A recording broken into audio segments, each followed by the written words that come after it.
I think you can hear it shaking. This is a tiny little seed from the columbine. They have those hollow channels, and they kind of burst open. You can see this one starting to separate, and then they just drop all their seeds next to the plant. And I will be spreading these out in the curated woods. Yes, Uta Hagen here of Trans Widow Uta Hagen channel with my mixed bouquet. We've got calla lilies, lark ascending rose, little roses, which I think are called the fairy, and oh, my first coneflower, the echinacea. Nice little hosta leaf as foliage, and a meadowsweet there, the delicate white one, and some hydrangeas.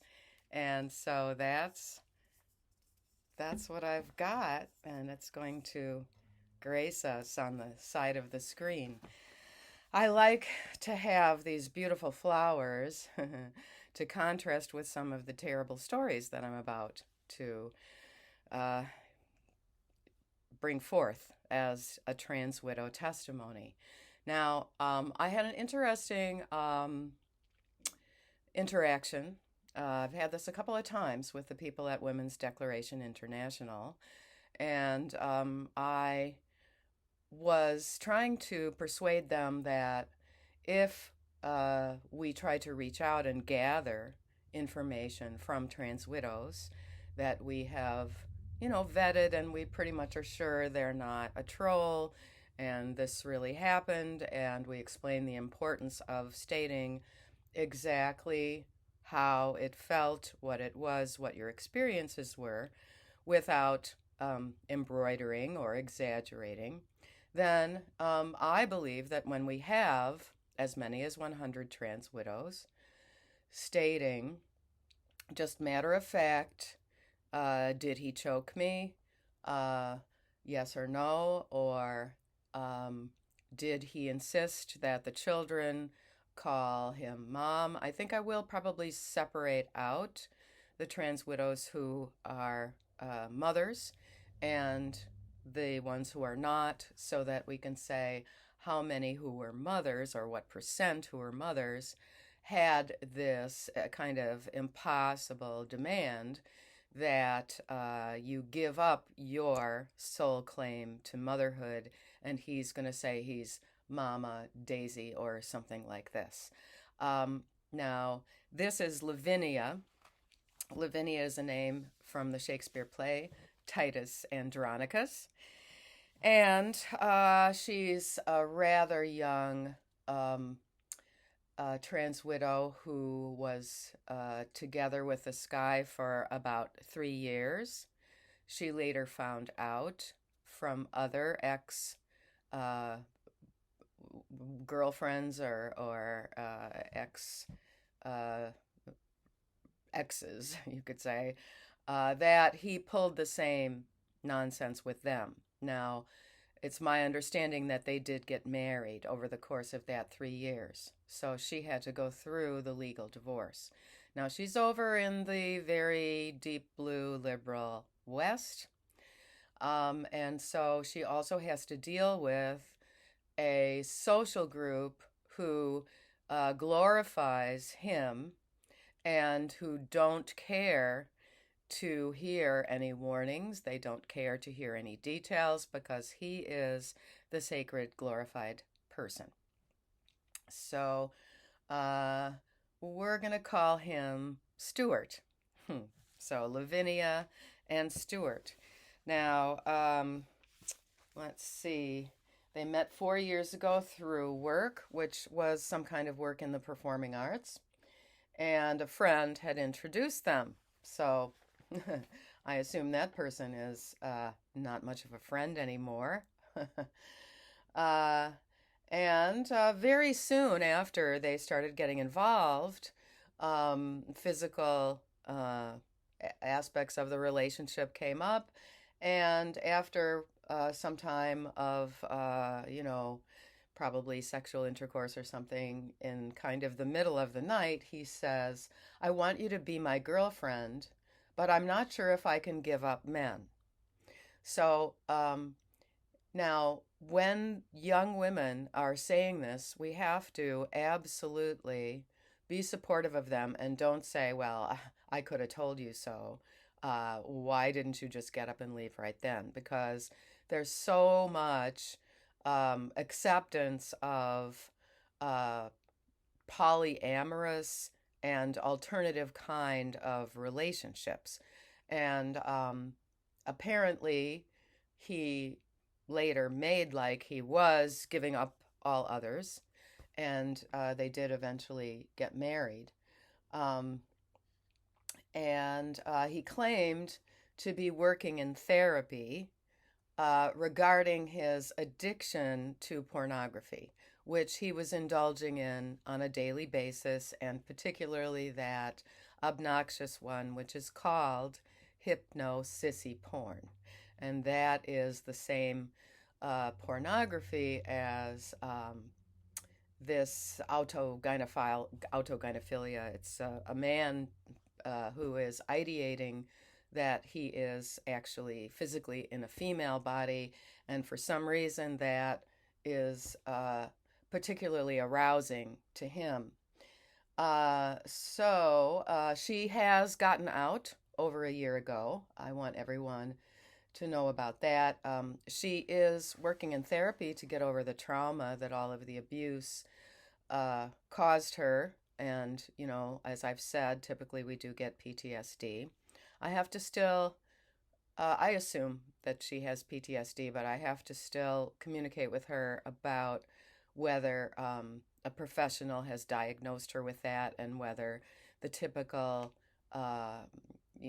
panic attacks and stressful feelings and sleepless nights and all that were a part of it. And at this point, he demeans her to their former friends. And being open about him in this particular performing arts community could potentially cause her to be canceled because in this milieu, uh, he's the hero, he's the sanctified deity, and she is the trans exclusionary radical turf as far as he's concerned. And it's quite remarkable how these guys can find in their own mind that, um, you know, basically he's allowed to commit rape. And it's part of his fantasizing, and he wants to be uh, treated roughly or something like that in bed. And so he is so a kind of porn sick that he doesn't see anything he's done as wrong. Now, this is very similar to, I think, Hilda, who is over in Scandinavia, who was really treated badly, like her ex, in a way, should be in jail. Okay, so some of the details, I think it's actually really important. I'm going to speak in as clinical way as I can. He insisted that she so-called peg him. I guess that's pretending you're a man and using whatever orifice he's choosing to stick some kind of fake penis known as a strap-on or something. It's all pretty. Once you talk about it just in normal language, I think you understand that it's not something that any normal person would find arousing and sexy.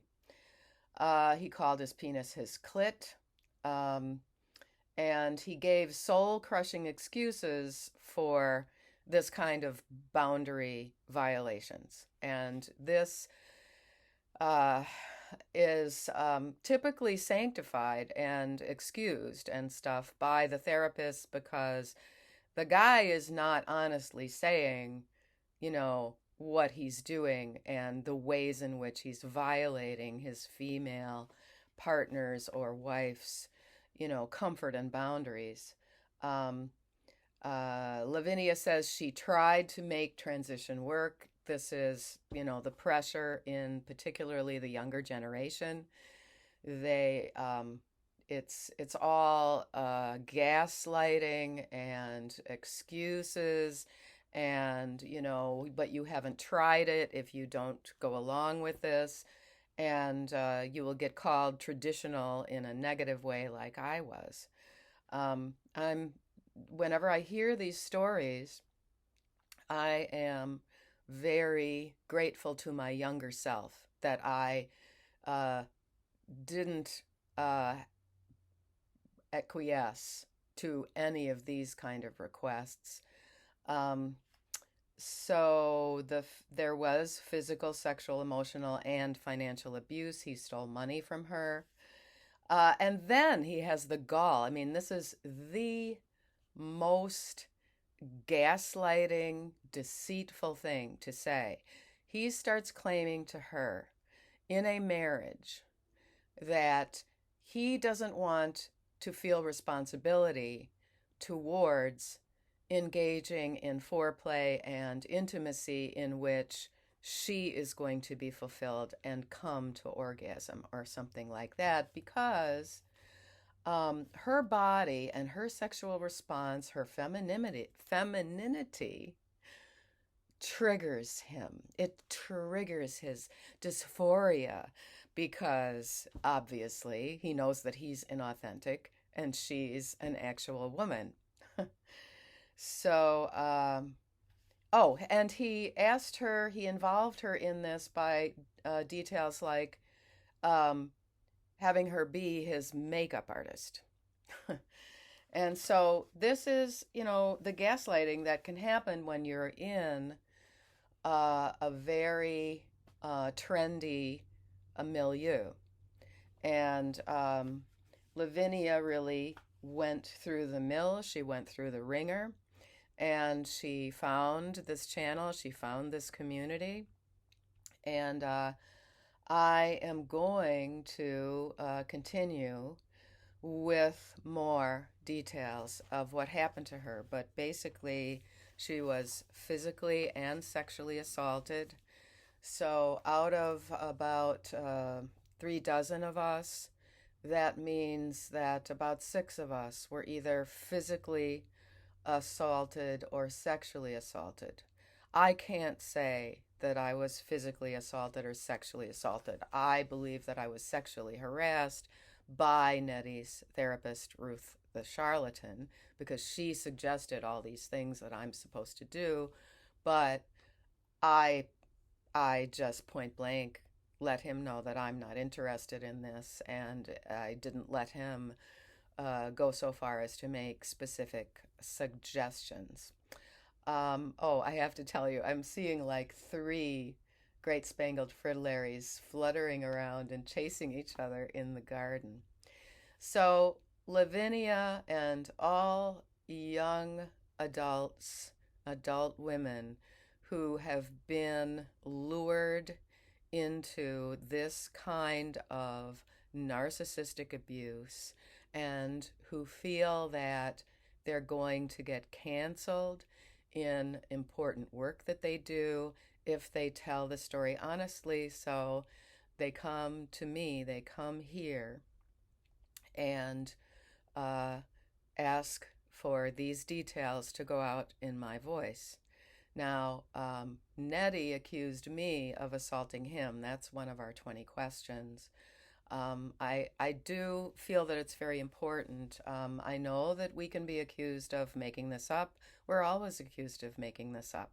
I think once I get to the point of having responses from 100 women that I have vetted, that basically our information is just as valid as any surveys that, say, Jack Turbin is getting from online sources about kids who have so called gender dysphoria. There are two of them out there. I wouldn't be able to get. There's these two butterflies chasing each other. Please now go outside, find where the flowers are, and count the butterflies. Thank you, Lavinia.